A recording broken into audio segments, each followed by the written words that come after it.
Hello, Jon Sermon here again. Those of you who've been watching my videos over the last 4 weeks or so, you know that I'm a church leader in the UK and that I am deliberately posting short videos to encourage us during the coronavirus emergency and the lockdown that has resulted. And aware that for many of us, this is putting us under an incredible strain, whether or not we've actually been ill, have relatives or friends who have, maybe even have been bereaved as a result of this virus. And even if we haven't suffered any of those things, the sheer fear factor of the lockdown, of the restrictions on everyday life, for some of us of loss of employment or furloughing or maybe even redundancy, for self-employed people, interruptions to our business. It puts us under a big strain. And we know that. And then we've noticed over the last week or more a rising tension in the country as a result of the responses to the tragic death of George Floyd. And protest in America has spread here. Some of it got completely out of hand and inappropriate. And we're left wondering, how should we handle all of this?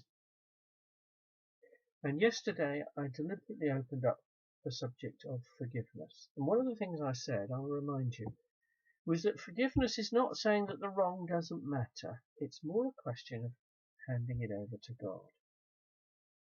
And you know, we've had some accounts of,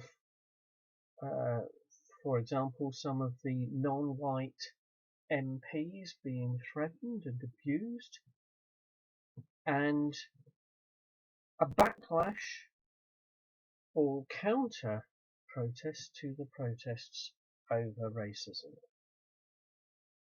And it's all rather worrying, isn't it? You know, we like to think that we live in a society that's moved on, and in many, many ways it has, from the worst of our racist past. But it's true, it's in our history that we were an empire-building nation in the UK, that we were a slave-trading nation in the UK. Things in our past that most right-thinking people looking back on are not proud of. You know, they do still have a shadow over our present. And we're faced with dilemmas. You know, the protests in a number of our cities over recent days, with the theme, the slogan, the organisation, Black Lives Matter. Many of us, I hope, would say, yes, of course, that's right. It's important. We've really got to go further in our fight against our racist heritage.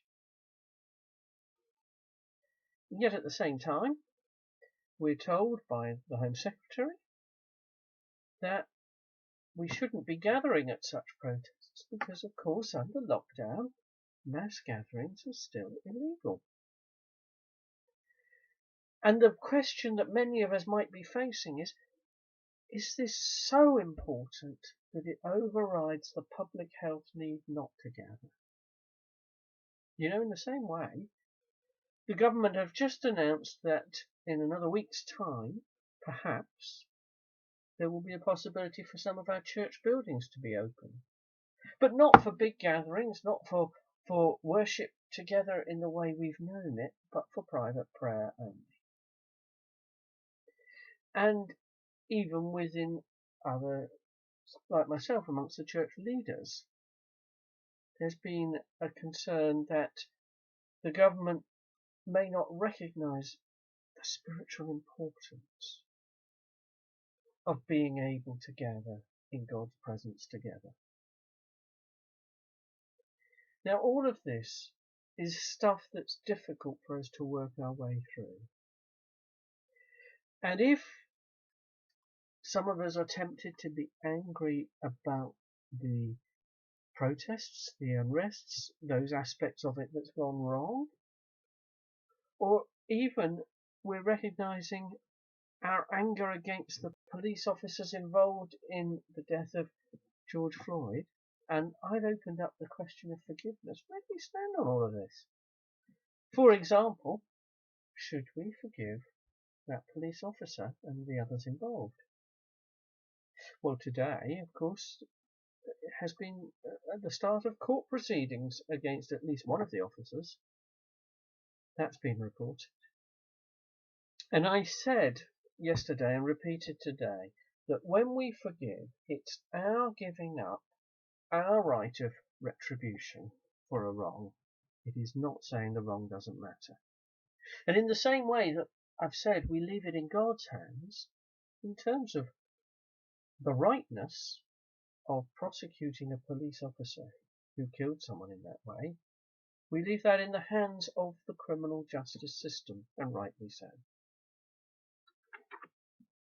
But I bring us back to leaving it in God's hands. I want to quote just a short section from one of the letters in the Bible, Paul's letter to the church at Rome. It's in the New Testament part of the Bible. And he says this: "Do not repay anyone evil for evil. Be careful to do what is right in the eyes of everybody. If it is possible, as far as it depends on you, live at peace with everyone. Do not take revenge." And I think that's important. He does add that in not taking revenge, we leave room for God's judgment, and there is a final judgment that we all must stand before our Creator. And I also told you yesterday about the significance of communion and the way it symbolizes the opportunity to stand on that day before God and say, yeah, I know my life has been wrong in so many ways. I do. But I trust in Jesus and his sacrifice on my behalf and his love reaching out to me. Now, whatever our experience of lockdown, knowing that that is a truth we cannot access must be good news. I'll tell you more about it in the days to come. God bless you.